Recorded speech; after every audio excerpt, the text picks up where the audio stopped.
Thank you, thank you. This is truly an honor to be here. It really is. And I keep getting asked the same question, are you nervous? Are you nervous? I'm like, with this administration, what is there to be nervous about? If I do a good job, I get great press, and if I screw it up royally, Tim Geithner will give me a bonus. But I understand, because it's hard to poke fun at the president, because he's so likable. Everybody likes, his T-shirts and bumper stickers. You're listening to the radio, and people are dedicating songs. I like to send out "Always and Forever" to Mr. President. You're like, what the? People love you, and even the media. You guys have been very favorable towards the president. It's funny to me that they've never caught you smoking, but they somehow always catch you with your shirt off.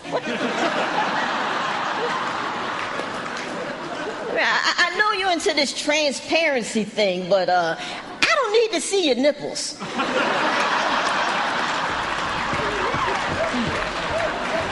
Is there a beach at Camp David? What the hell? There was never a nipple portrait of Lincoln. I'm sorry.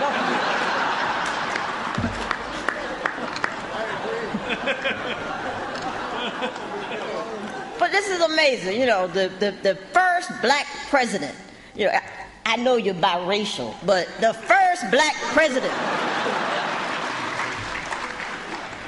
I mean, it's proud. You're proud to be able to say that. The first black president. Well, that's unless you screw up.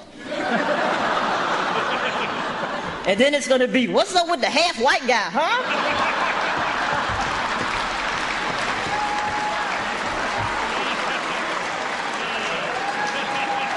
Who voted for the mulatto? What the hell?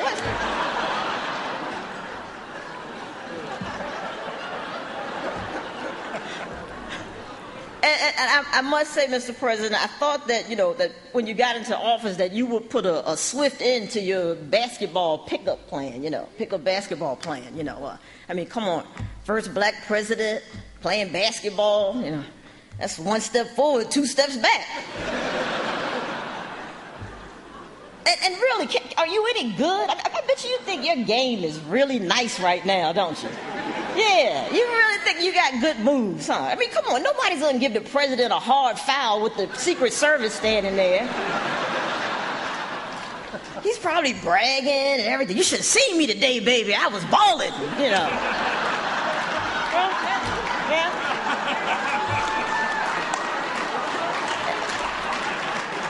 They just stroking your ego, like, oh, Mr. President, you really shook me that time, I thought you were going this way, and then I saw Secret Service do this, so I went that way. And right to the hole, sir, right to the hole.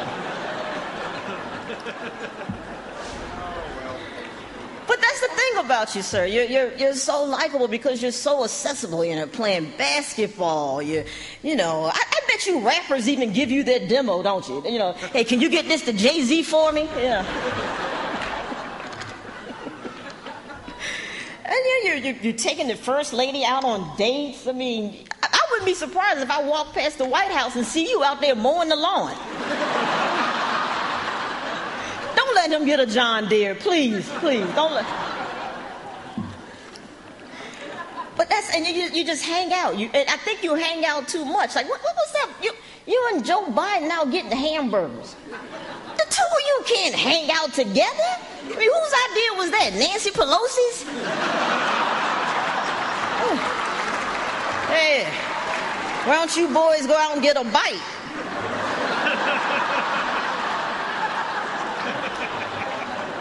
She was a Hillary supporter. What's wrong with you?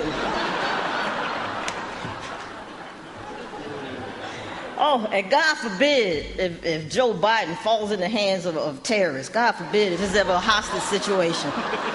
We're done. Oh, they won't even have to torture him. All they have to do is go, how's it going, Joe?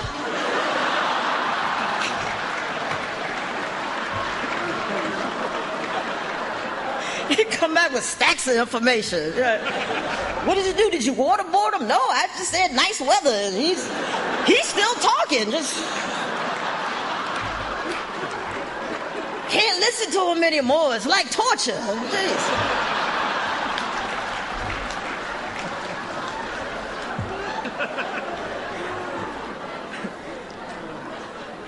And see, if you guys are running out like that, that's why the Secret Service, man, come on, you got to stay on point, all right? You got to step up your game. You made me a little nervous when those shoes got past you, you know. They're throwing shoes at Bush, you know, made me a little nervous. But I did speak to the head of the Secret Service, and to their defense, he told me that we just don't know how much footwear they stopped.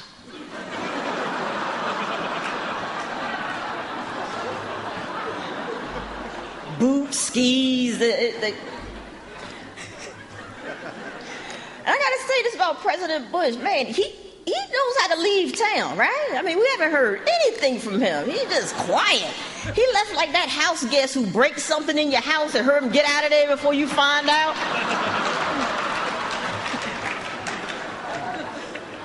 You look at your beautiful vase, you're like, what the heck?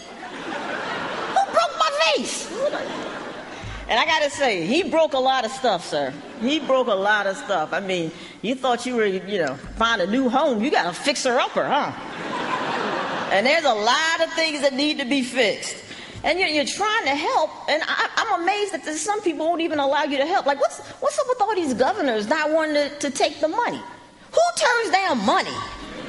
You know, maybe you should get Oprah to give it away. Oprah said, okay, governors, look under your seats.